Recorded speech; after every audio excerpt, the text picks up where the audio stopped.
Durante 80 años, una de las zonas más remotas e inexploradas de la selva amazónica, en la frontera entre Brasil y Perú, ha permanecido cerrada al público. La razón oficial es la conservación de un ecosistema único y la protección de tribus aisladas. Pero en 2023 se filtró a la red un archivo de documentos de la inteligencia brasileña que arroja luz sobre la verdadera y mucho más aterradora razón de este aislamiento. Entre los cientos de archivos relacionados con el contrabando y la tala ilegal, había uno marcado como solo para uso interno. Se titulaba Informe sobre el incidente de Juruá, 1941. El documento confirmaba lo que antes se consideraba solo una leyenda conspirativa: la existencia de una expedición secreta nazi en lo más profundo de la Amazonia. Y lo que encontraron allí. Todo comenzó en 1940, cuando el gobierno de Brasil, que en aquel momento mantenía la neutralidad, concedió permiso a un pequeño grupo de científicos alemanes para llevar a cabo investigaciones biológicas en la cuenca alta del río Juruá. Oficialmente, el objetivo de la expedición, denominada la Fuente de la Vida, era buscar nuevas especies de plantas que pudieran ser fuente de quinina y caucho, vitales para la maquinaria bélica alemana. El grupo estaba dirigido por el doctor Hermann Vogt, un respetado botánico de la Universidad de Múnich. Pero el verdadero líder era otra persona, cuyo nombre solo se mencionaba de pasada en los documentos oficiales: el Sturmbannführer de las SS Klaus Richter. Figuraba como jefe de seguridad. La presencia de un oficial de tal rango en una misión puramente científica ya resultaba extraña. Los documentos filtrados revelaron que la expedición no estaba supervisada por el Ministerio de Ciencia, sino directamente por la sociedad Ahnenerbe. El objetivo no era el caucho. Buscaban algo completamente diferente. La principal fuente de información, además de los secos informes brasileños, fue el diario personal del propio Richter, que, al parecer, fue copiado y adjuntado al expediente. Las primeras anotaciones datan de mayo de 1941. Están llenas de detalles rutinarios: compra de equipo, contratación de guías locales en la ciudad de Manaos, quejas sobre la insoportable humedad y las nubes de insectos.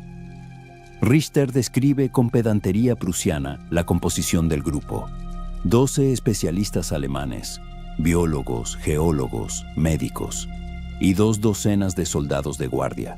Además, 15 porteadores y guías locales de la tribu de los Tupí. Los guías son salvajes supersticiosos, escribe Richter en la segunda semana del viaje. No temen ni a los jaguares ni a las serpientes venenosas, pero palidecen al mencionar el tramo del río al que nos dirigimos. Murmuran algo sobre la tierra donde los árboles callan y las sombras grises. Tuvimos que duplicarles el pago. La expedición se adentraba en la selva en 3 lanchas a motor. Cuanto más se alejaban de la civilización, más sombríos se volvían los apuntes del diario. En la tercera semana del viaje, Richter señala la primera rareza. 22 de junio. Hoy hemos entrado en la zona de la que hablaban los guías. Los cambios son sorprendentes. Literalmente, tras un recodo del río, la selva ha cambiado. Los sonidos han desaparecido por completo. No se oyen gritos de monos, cantos de pájaros, ni siquiera el zumbido de los insectos. Solo el ruido de los motores y el chapoteo del agua. El aire se ha vuelto inmóvil y pesado. La gente está deprimida. Los soldados aprietan nerviosamente sus armas. El doctor Vogt intentó encontrar una explicación científica. Tal vez alguna falla geológica emitía un gas que ahuyentaba a los animales. Pero los análisis del aire no revelaron nada. Por la noche, los guías realizaron un ritual, agitando hierbas humeantes y cantando algo. Estaban claramente muertos de miedo. 2 días después, se produce el primer incidente grave. 24 de junio. El campamento está instalado en la orilla. Por la noche, los centinelas informaron de movimientos en el bosque. No pudieron ver nada con claridad, solo siluetas vagas, muy altas y delgadas, que se movían entre los árboles, en el límite de la luz de la hoguera. Al principio lo achacamos a las sombras y al cansancio. Pero por la mañana, uno de los guías, un chico joven llamado Manny, desapareció. Se alejó del campamento para hacer sus necesidades y no regresó. Registramos los alrededores.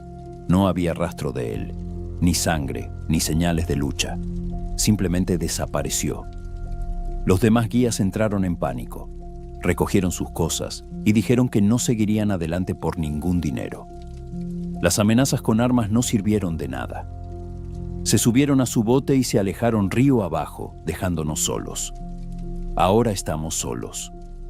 Sin guías, la expedición continuó su camino guiándose por los mapas. La zona de silencio se hacía cada vez más opresiva. Los árboles eran extraños, muchos parecían enfermos, cubiertos de una mucosidad grisácea parecida al moho. Los biólogos tomaron muestras, pero no pudieron determinar su naturaleza. Por las noches, volvieron a notar movimiento alrededor del campamento. 30 de junio. Esa noche yo mismo estaba de guardia. Los vi. No era un juego de luces. Al otro lado del río, a unos 200 metros, había 3 figuras. Eran mucho más altas que un hombre, de 2,5 metros, quizá 3. Muy delgadas, con brazos y piernas desproporcionadamente largos. No se movían, simplemente estaban de pie mirando nuestro campamento. Debido a la distancia y a la niebla, no pude ver los detalles, pero su piel parecía gris y lisa, sin pelo. Los observé con los prismáticos durante unos 10 minutos. No se movieron. Luego, lentamente, como si se disolvieran, se retiraron a la oscuridad de la selva. Había algo completamente inhumano en sus movimientos, fluidos y silenciosos. Por la mañana inspeccionamos esa orilla. No había huellas, nada en absoluto. Como si no hubiera habido nadie allí. La tensión en el grupo iba en aumento. La gente dormía mal, escuchando constantemente el silencio sepulcral del exterior. 2 soldados enfermaron de una extraña fiebre, les subió la temperatura y comenzaron a delirar. El médico de la expedición, el doctor Steiner, no pudo diagnosticarles nada. Supuso que se trataba de una infección local desconocida. A principios de julio, ocurrió un suceso que hizo que incluso el escéptico Richter creyera que se habían topado con algo que escapaba a la comprensión.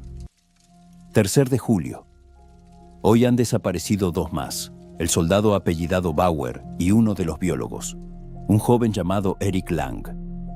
Habían salido juntos a tomar muestras de agua en un pequeño afluente, a solo medio kilómetro del campamento.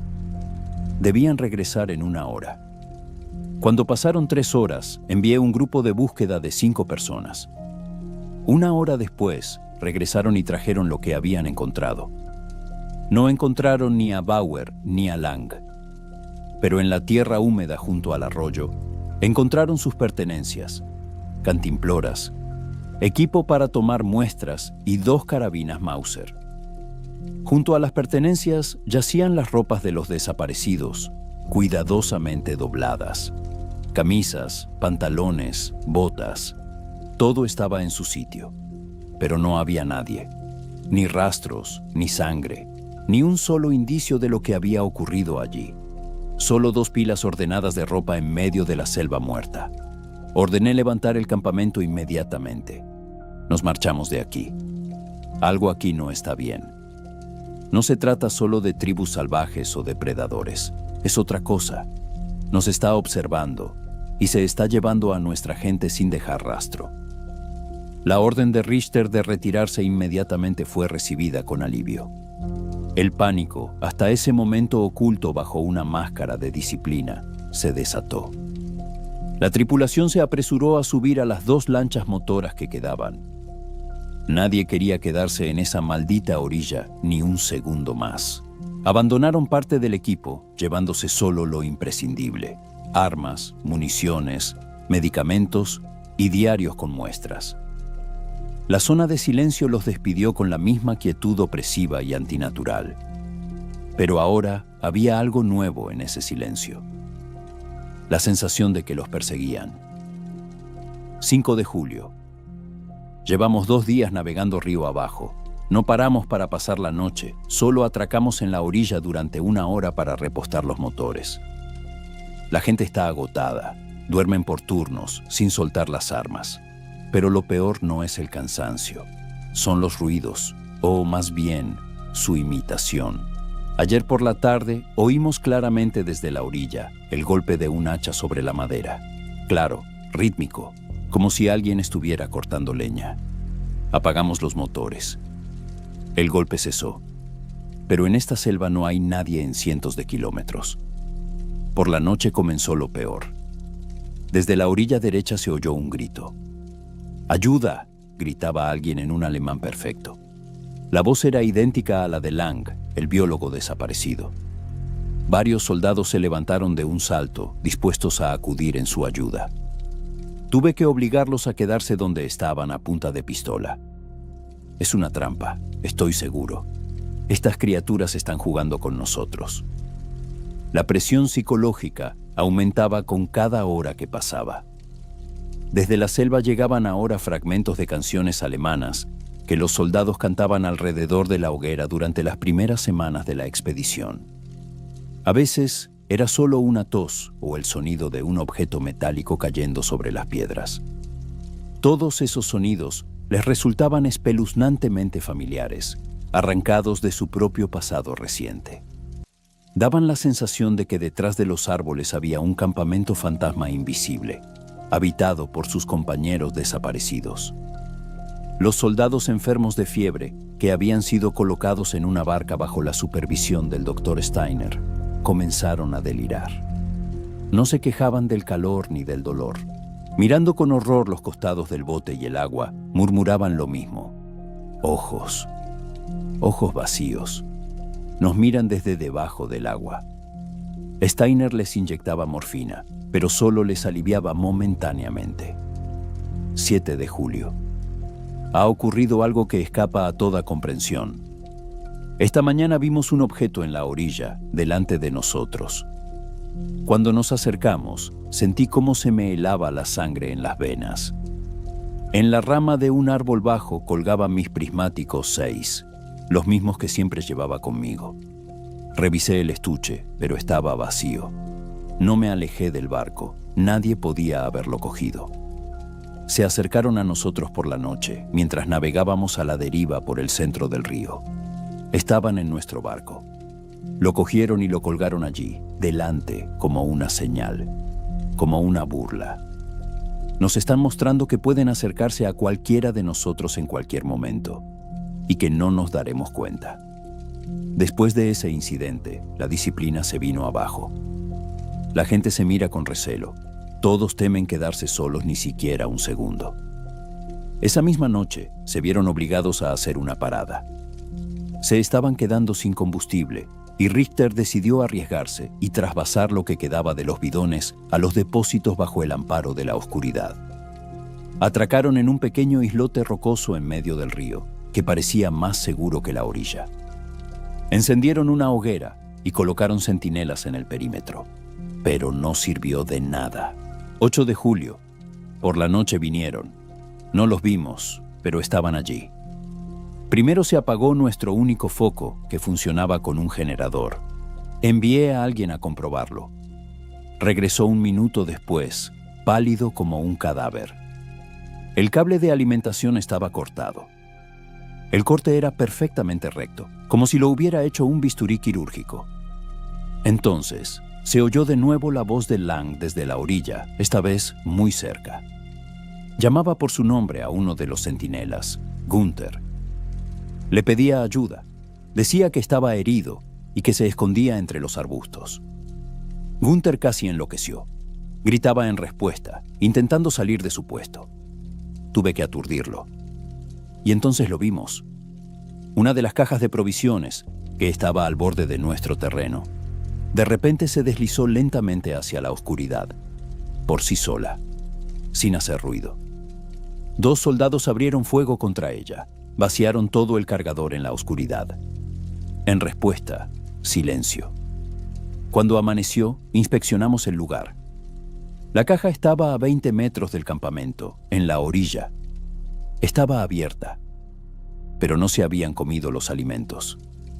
Las latas de conservas estaban dispuestas en forma de espiral. Las bolsas de galletas estaban rotas y su contenido esparcido formando un intrincado dibujo. No son animales, es la mente. Una mente ajena y perversa que nos estudia y se burla de nosotros. El estado de los enfermos empeoraba. Uno de ellos, un joven soldado llamado Carl, murió antes del amanecer. El doctor Steiner, que examinó el cadáver, hizo un descubrimiento espantoso. Del diario del doctor Steiner, adjunto al caso Richter. El cadáver de Carl ha cambiado. La piel ha adquirido un tono grisáceo distintivo. La grasa subcutánea está prácticamente ausente, aunque no murió de inanición. Pero lo más aterrador es que bajo la piel de las manos y el pecho se palpan formaciones duras y alargadas, similares a esporas o capullos. Hice un corte. Dentro hay una masa gris y fibrosa. No se parece a ninguna enfermedad o parásito que conozco. Es una forma de asimilación. Es como si su cuerpo hubiera comenzado a transformarse en otra cosa. Debemos quemar el cuerpo. Quemaron el cuerpo de Carl en la isla y se marcharon rápidamente. Ahora solo quedaban 17. Y todos comprendían que la enfermedad no era solo fiebre. Era otra forma que tenían esas criaturas de matarlos. Lenta e inexorable. El horror alcanzó su punto álgido al día siguiente, al mediodía, cuando el sol estaba en su cenit. Los botes navegaban uno tras otro a una distancia de 50 metros. Richter estaba en la barca de proa. Se giró para mirar la segunda barca. En la proa había un soldado observando la orilla. Richter se apartó un instante para dar una orden al timonel. Cuando volvió a mirar, 3 o 4 segundos después, la proa de la segunda barca estaba vacía. El soldado había desaparecido. Ni un grito, ni un chapoteo. Simplemente se evaporó de la cubierta de la embarcación que navegaba a toda velocidad por el centro del ancho río. Los ocupantes de la segunda embarcación se quedaron paralizados. Lo habían visto con sus propios ojos. Su compañero se había desvanecido en el aire. Al atardecer de ese mismo día, llegaron al lugar que marcó el fin de sus esperanzas de salvación. Tras la siguiente curva, el río estaba bloqueado. Una barrera se extendía de una orilla a otra. Era una especie de presa, pero no estaba hecha de troncos y barro. Decenas de esos mismos árboles enfermos y grisáceos habían sido arrancados de raíz y entrelazados entre sí en una compleja estructura en forma de rejilla. Las ramas estaban dobladas en ángulos antinaturales y entrelazadas con tanta fuerza que parecía que las hubieran ablandado, moldeado y luego dejado endurecer. En la estructura de esta barrera se apreciaba una lógica espeluznante y extraña. No era un montón de troncos, era una construcción, y en el centro de esta pared, justo a la altura de sus ojos, se abría un agujero oscuro, perfectamente redondo. Parecía una entrada, una invitación.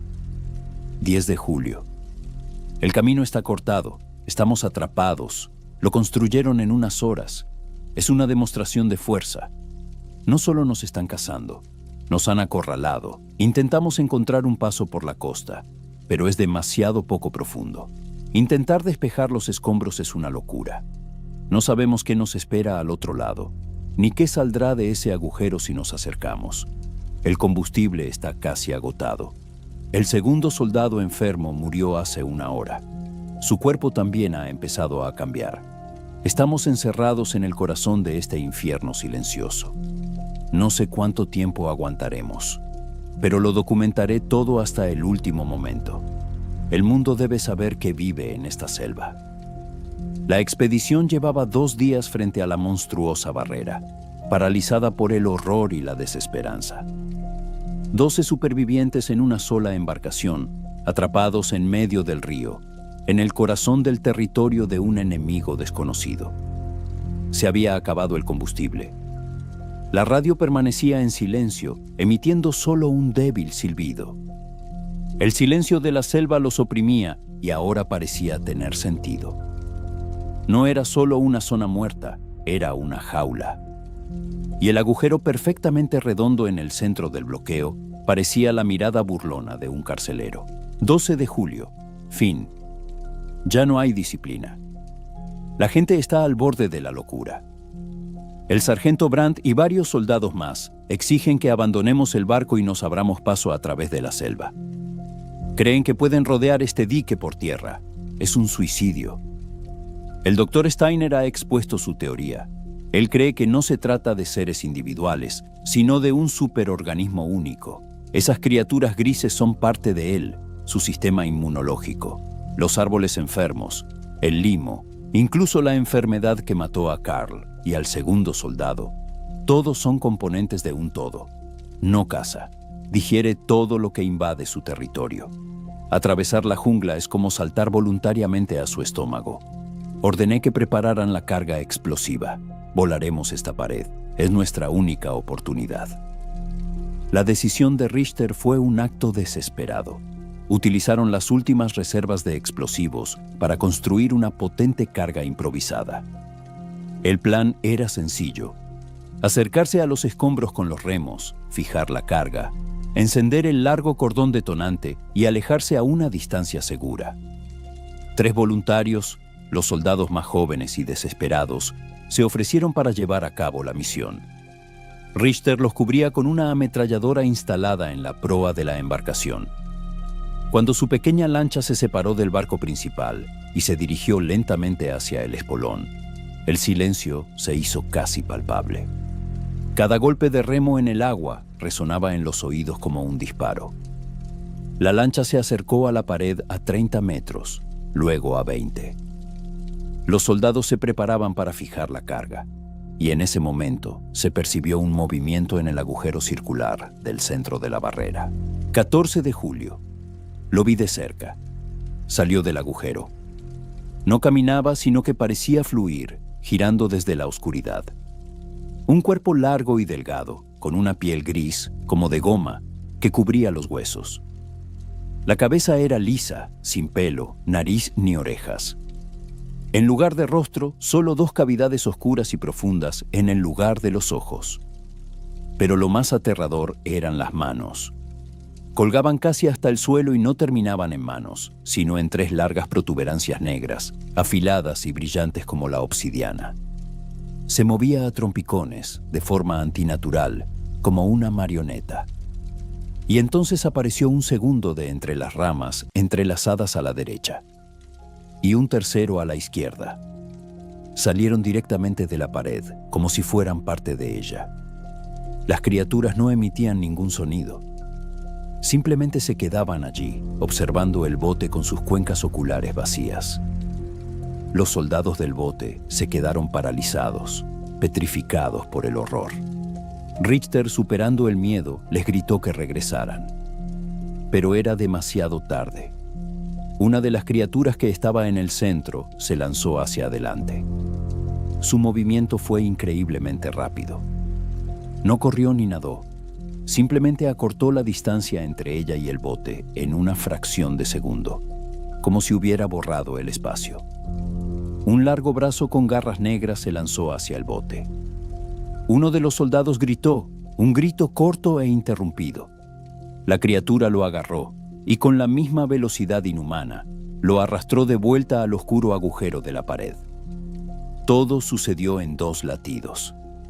Los 2 soldados restantes remaron hacia atrás en pánico. Richter y los demás abrieron fuego con todas las armas disponibles contra las otras 2 criaturas. Las balas impactaron en sus cuerpos grises, dejando agujeros oscuros de los que no brotaba sangre, sino la misma espesa mucosidad gris que cubría los árboles. Pero eso no parecía causarles ningún daño. Simplemente se quedaron bajo el fuego, y luego, lenta y suavemente, como si se sumergieran en el agua, volvieron a Minoesedo, la maraña de ramas, convirtiéndose en parte del derrumbe. El bote regresó. Uno de los soldados supervivientes se debatía histérico, el segundo estaba sentado, con la mirada fija en un punto, sin reaccionar a nada. El plan de fuga había fracasado. Esa noche se produjo un motín en el campo. 14 de julio, por la noche. Brand y 6 de sus hombres se llevaron parte de las armas, las provisiones y los medicamentos. Dijo que yo estaba loco y que los llevaría a todos a la perdición, que quedarse allí esperando era una muerte segura. Se marchaban. Intentarán rodear el bloqueo por tierra y llegar al afluente que, según los mapas, debería estar a 30 kilómetros al sur. No los detuve. Quizás tengan alguna oportunidad. Aunque el Dr. Steiner está convencido de que están condenados. Quedamos 5. Yo, Steiner, 2 soldados que me son leales y el que quedó en estado de shock tras el ataque. Nos quedamos en el bote. Somos el último vestigio de orden en este mundo caótico. Si morimos, moriremos aquí. El grupo del sargento Brand se adentró en la selva al amanecer. En silencio, se adentraron en la pared de árboles y desaparecieron. Richter y los que se quedaron en el bote los siguieron con la mirada hasta que el bosque los engulló. Por primera vez en muchos días, en el diario de Richter, aparece algo parecido a una reflexión. 15 de julio. Steiner ha desarrollado su teoría. Dice que estamos equivocados en nuestra comprensión de la esencia misma de la vida. Buscamos individuos, personalidades. ¿Y si todo este valle es una sola mente, una sola voluntad? ¿Y si estos árboles son sus fibras nerviosas, la baba su sangre y las criaturas grises sus manos, sus fagocitos que destruyen la infección? Nosotros. Para él, somos un virus, y no descansará hasta asimilarnos, hasta convertirnos en parte de sí mismo, como le pasó a Carl. No es malvado. Simplemente existe, y en su modelo del mundo no hay lugar para nosotros. Quizás eso era precisamente lo que buscaba la Ahnenerbe, una forma de vida primitiva y pura. La ironía es que nosotros la hemos encontrado. Esperaban. 1 hora, 2, 3. El silencio era absoluto. El sol comenzaba a ponerse, tiñendo el cielo de tonos rojizos. Richter, Steiner y los 2 soldados estaban sentados en la cubierta, escuchando el silencio, que ahora parecía ensordecedor. Y de repente, el silencio se rompió. Desde lo profundo de la selva, en la dirección en la que se había ido el grupo de Brand, se oyó un ruido. No era un grito de dolor o de rabia. Era un grito prolongado, lleno de terror animal y primitivo, de un hombre que había visto algo tan monstruoso que su mente simplemente se había roto. El grito se interrumpió en una nota aguda, y tras él, como un eco, llegó desde la selva una serie de sonidos cortos y secos, parecidos al zumbido de enormes insectos. Eran los mismos sonidos que habían oído cerca del campamento tras la desaparición de los primeros hombres. Luego volvió el silencio, más profunda y definitiva que antes. Los 5 que iban en la barca comprendieron lo que había sucedido. El grupo de Brand había sido aniquilado. Su breve rebelión había terminado. Ahora les tocaba a ellos. Estaban sentados en su bote indefenso, mirando alternativamente la pared infranqueable que tenían delante y la oscura pared de la selva detrás. Estaban en el centro, en el último islote, que aún no había sido engullido por esa anomalía gris y silenciosa, y sabían que, al caer la noche, vendría a por ellos. Al ponerse el sol, la temperatura bajó bruscamente. O tal vez era solo el frío del miedo que calaba hasta los huesos. Los 5 supervivientes se apiñaron en el centro de la vieja lancha motora que se había convertido en su prisión y, muy probablemente, en su sarcófago. Levantaron una endeble barricada con cajas y muebles volcados, pero todos sabían que era solo un ritual, un intento de hacer algo ante lo inevitable. La noche cayó sobre la selva como un sudario negro, y el silencio, un silencio muerto, absoluto, dio paso a la acción. Todo comenzó con el agua. Al principio fue un ligero golpeteo en el fondo de la barca. Luego se hizo más fuerte, como si alguien estuviera golpeando con los puños el casco metálico desde abajo. El soldado que se había quedado paralizado se despertó de repente y gritó, señalando el agua con el dedo. A la luz de la luna, que se abría paso a través de la niebla, lo vieron. Manos negras se alzaban en todo el perímetro de la embarcación. Largas, grises, con garras negras y brillantes. No intentaban entrar. Simplemente agarraban los costados, la cubierta, el motor, todo lo que podían. El barco, que se balanceaba suavemente con la corriente, se detuvo, firmemente agarrado por decenas de manos muertas. Lo inmovilizaron. Luego, los sonidos de abajo cesaron. Las manos permanecieron en su lugar, apretando los costados con una fuerza increíble. Se produjo una pausa. 10 minutos de silencio absoluto, solo roto por la respiración entrecortada de los condenados. Esa pausa fue más aterradora que cualquier ataque. La espera era enloquecedora. Richter, de pie junto a la ametralladora, escudriñaba la oscuridad. Sus ojos se movían rápidamente de un costado al otro. Sabía que era la calma antes del final. Subieron a bordo al mismo tiempo por todos lados. No trepaban, sino que se deslizaban por las barreras. Sus cuerpos flexibles se retorcían en ángulos antinaturales. Los movimientos eran bruscos, entrecortados, como en una película antigua. Uno de ellos ya estaba en la cubierta, enderezándose en toda su altura de 3 metros. Aparecen otros 2 por la popa. En pocos segundos, el barco está repleto de ellos. Son al menos una docena. Rodean a las 5 personas, sin atacar, simplemente de pie, mirando con sus ojos vacíos y sin fondo. 16 de julio. Están aquí, en el barco. Steiner tenía razón. Son un solo organismo. Estamos atrapados. Fue la última anotación coherente en el diario de Richter antes de que comenzara el caos. Richter gritó, ¡fuego! Y una ráfaga de metralla se estrelló con un seco estallido contra el ser más cercano. Los soldados abrieron fuego con sus rifles. Las primeras criaturas se tambalearon bajo la lluvia de balas. Sus cuerpos grises se cubrieron de nuevos agujeros de los que brotaba una sustancia viscosa, pero no cayeron. Simplemente dieron un paso atrás y otros ocuparon su lugar. Primero se llevaron al soldado que estaba junto al motor. 2 criaturas te agarraron por los brazos y sus garras negras se clavaron en tu carne. No gritaste de dolor. Tus ojos se agrandaron de horror cuando viste que las criaturas no te estaban destrozando. Te sujetaban, mientras una tercera criatura se acercaba y te tocaba el pecho con su afilada protuberancia.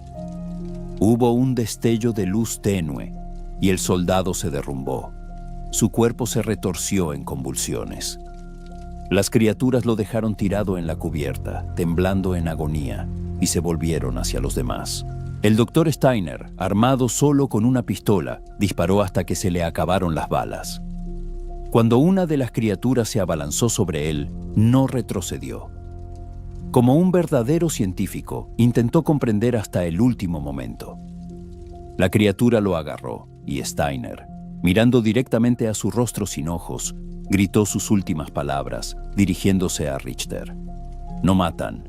Richter, están sembrando. Son esporas. Nos están. La garra de la criatura le atravesó la garganta, interrumpiendo la frase. Pero Richter lo entendió. Lo entendió todo. No era la muerte, era la reproducción. El segundo soldado, al ver el destino de Steiner, gritó y se lanzó por la borda. Prefirió morir en las aguas negras antes que convertirse en uno de los incubadores. Pero no llegó a alcanzar el agua. 2 brazos salieron disparados de debajo del barco. Lo agarraron en el aire y lo arrastraron bajo el agua. La superficie del río permaneció tranquila. Richter se quedó solo. La cinta de la ametralladora se había acabado. El rifle estaba vacío. Estaban a tu alrededor, silenciosos, grises, infinitos. No tenían prisa. Simplemente esperaban. Retrocediste hacia la pequeña cabina del capitán. Tu mano buscó a tientas la funda con la pistola reglamentaria Walter. Sabías que te quedaban 8 balas, 7 para ellos y 1 para ti. Pero Al mirar a los ojos vacíos del ser más cercano, comprendió la futilidad de resistirse. Podía matar a uno, a dos, pero eran un legión. Eran el lugar mismo. Vio el cuerpo de un soldado retorciéndose en la cubierta, cuya piel ya comenzaba a adquirir un tono grisáceo. Recordó las palabras de Steiner y tomó su decisión. No ibas a convertirte en tierra para sus semillas. Arrancaste las últimas hojas de tu diario y las garabateaste febrilmente con un lápiz a la luz de la luna. Las criaturas no te molestaron. Parecían dejarte terminar. Cuando acabaste, metiste las hojas en el casquillo vacío de un cohete de señales y lo cerraste con fuerza. Una de las criaturas dio un paso hacia él. Richter levantó la pistola, pero no apuntó a la criatura. En el archivo de la inteligencia brasileña se encuentra la transcripción de las últimas líneas escritas en las hojas arrancadas del diario de Klaus Richter. Las hojas fueron encontradas unos meses más tarde por unos pescadores en un casquillo sellado río abajo. Han ganado. Steiner tenía razón. No es un enemigo que se pueda destruir, es un hábitat. Hemos invadido el cuerpo de un dios. Mi nombre es Sturmbannführer SS Klaus Richter. La expedición Fuente de la Vida ha fracasado. Todos están muertos o peor. Informen a Berlín. El hallazgo supera todas las expectativas, pero el precio es inimaginable. Este mundo no debe pertenecerles, a nadie más que a ellos. No me tendrán vivo. La última bala es para Alemania y para mí. La grabación se interrumpe con una línea gruesa. El informe brasileño constata secamente que, tras ese sonido, que los pescadores que encontraron el casquillo describieron como un solo golpe en medio del silencio. La expedición Fuente de la Vida dejó de existir oficialmente. La historia de la expedición nazi Fuente de la Vida no terminó con el último disparo de la pistola de Klaus Richter. Simplemente pasó a otra fase, la fase del silencio y el ocultamiento, que continúa hasta el día de hoy. En los archivos oficiales del Tercer Reich, el grupo del Dr. Vogt y el Sturmbannführer Richter fue incluido en las listas de desaparecidos en 1942. En el caos de la guerra en el Frente Oriental, la desaparición de una docena de científicos y soldados en una selva lejana no fue más que una pequeña nota en los informes. Alemania nunca supo lo que encontraron, pero Brasil sí lo supo. Unos meses después de la supuesta muerte de la expedición, dos pescadores que faenaban a cientos de kilómetros río abajo de la zona de silencio sacaron del agua un casquillo sellado de un cohete de señales. En su interior se encontraban las últimas páginas del diario de Richter, escritas con frenesí. El hallazgo llegó a manos de los militares y de estos a la cúpula de la inteligencia brasileña. Fue entonces cuando se redactó el famoso Informe sobre el incidente de Juruá. Tras analizar los escritos de Richter, las autoridades se encontraron ante un dilema. Enviar una expedición punitiva a esa zona sería una locura. El enemigo era desconocido, su fuerza y su naturaleza eran un misterio. Revelar la información al público significaría sembrar el pánico y atraer la atención indeseada de todo el mundo. Se tomó la única decisión posible, el aislamiento. En 1945, tras el fin de la guerra, una enorme zona en la cuenca alta del río Juruá fue declarada reserva natural de estricto acceso restringido. La razón oficial era la protección de la flora y fauna únicas, así como de varias tribus aisladas que supuestamente vivían en la zona. Se prohibió categóricamente cualquier acceso por tierra, agua o aire. En las décadas siguientes, se estableció una zona de exclusión aérea sobre este cuadrado que se justificó por campos magnéticos anómalos peligrosos para los instrumentos de navegación. Durante 80 años, el secreto se mantuvo a buen recaudo. La zona de silencio no existía oficialmente. Pero todo cambió en el año 2021. Un grupo de 8 biólogos y geólogos brasileños de la Universidad de São Paulo, equipados con la última tecnología, obtuvo un permiso sin precedentes para realizar investigaciones en la frontera de la zona cerrada. Su misión oficial consistía en estudiar el impacto del cambio climático en el ecosistema de la región. Su ruta coincidía en parte con la que siguió la expedición de Richter 80 años atrás. La expedición estaba prevista para 6 semanas. Regresó 11 días después. Todo el grupo estaba completo, sin bajas, pero en un estado que en un breve informe interno de la expedición se describió como grave trastorno psicológico. La razón oficial del regreso anticipado fue acciones agresivas imprevistas por parte de una tribu no contactada. Sin embargo, en los documentos filtrados a la red no había ninguna confirmación de un enfrentamiento con personas. En cambio, había una orden de evacuación inmediata del grupo y un documento posterior firmado por los 8 participantes. Se trataba de un acuerdo de confidencialidad de por vida, con amenaza de enjuiciamiento por traición a la patria. Desde entonces, ninguno de los miembros de la expedición ha concedido una sola entrevista. Responden con silencio a todas las preguntas de los periodistas. ¿Qué vieron? Entraron en la zona de silencio. Encontraron un monstruoso escombro que bloqueaba el río. Se encontraron con sus guardianes grises. No hay respuestas en los documentos. Pero hay un detalle. Al informe sobre el fracaso de la expedición de 2021 se adjunta una imagen de satélite del territorio cerrado, tomada con alta resolución en un día despejado. En la imagen, se ve claramente el río y la espesa alfombra verde de la selva. Pero en el centro del cuadrado prohibido, donde, según los mapas de Richter, se encontraba el epicentro de los acontecimientos, la vegetación tiene otro color. Es una mancha enorme, casi perfectamente circular, de unos 5 kilómetros de diámetro. Y el color de esta mancha es apagado, gris pálido. Los analistas que comentaron la filtración señalaron que un cambio similar en el color de la vegetación en un área tan grande no puede explicarse por ningún fenómeno natural conocido. Los documentos de archivo del pasado y los datos fragmentarios del presente se combinan para formar un panorama aterrador. Lo que encontró la expedición nazi en 1941 no ha desaparecido, no ha muerto. Sigue ahí, en el corazón del Amazonas, protegida por su estatus de reserva natural y secreto de Estado. Y a juzgar por las imágenes de satélite, en los últimos 80 años,